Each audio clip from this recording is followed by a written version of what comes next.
وہ آپ کے سامنے سے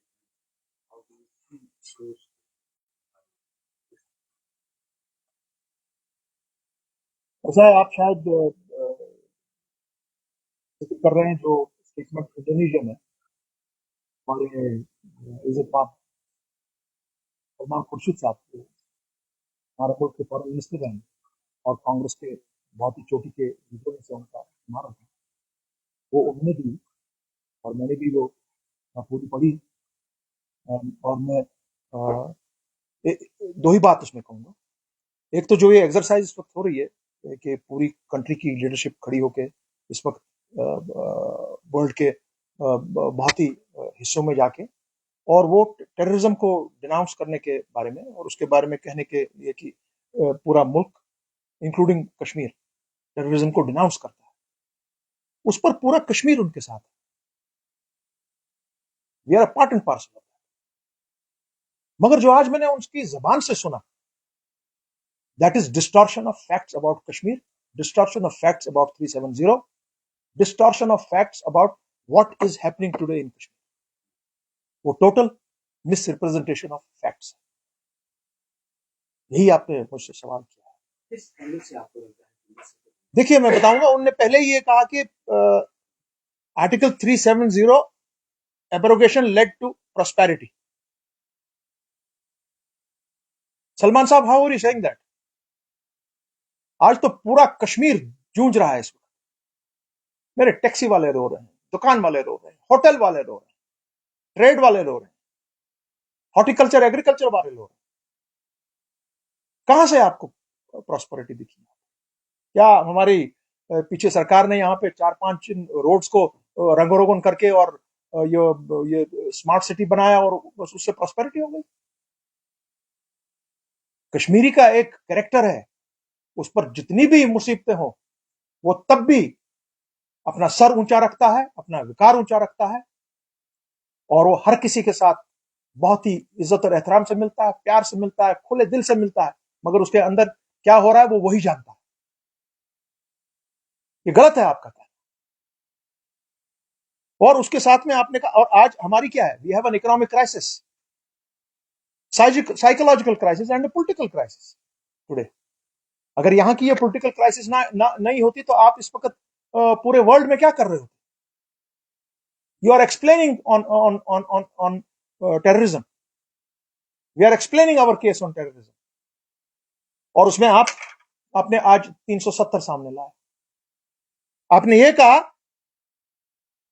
کہ 370 somehow gave impression that Kashmir was separate from the rest of the country and abrogation put an end to it. میں کہا کہ بیریئر ہے، ملک کے بیچ میں ایک بیریئر. سلمان صاحب، 370 آیا کہاں سے؟ Four fathers of modern India, جس میں آپ کے بھی فور فادر تھے، انہوں نے constitutionally through the constituent assembly of India, through the parliament of India, through the constituent assembly of Jammu and Kashmir, یہ لیگل اور ایک کانسٹیٹیوشن معاملہ ہے، تب دیا گیا 370. اور آپ نے کہا کہ 370 آپ کا اس نے سمہاؤ یہ امپریشن اس سے ٹیررزم کا واسطہ ہے. 370 کے ساتھ ٹیررزم کا تو کبھی واسطہ نہیں رہا. 370 آپ کہتے ہیں آپ نے ایبروگیٹ کیا 5 اگست 2019 کو. کیا ٹیررزم یہاں پہ ختم ہوا؟ اور آج تو ہم اس مصیبت میں کھڑے ہو گئے سلمان صاحب کہ we were almost at the verge of a nuclear conflict between India and Pakistan. یہ ہے آج معاملہ یہاں. یہ جو اسٹیٹمنٹس ہیں تو آپ مجھے یہ بتائیں. اور Kashmir had a major problem for a long time, but Article 370 abrogation put an end to it. Article 370 کے ایبروگیشن تو نہیں ہوئے جناب.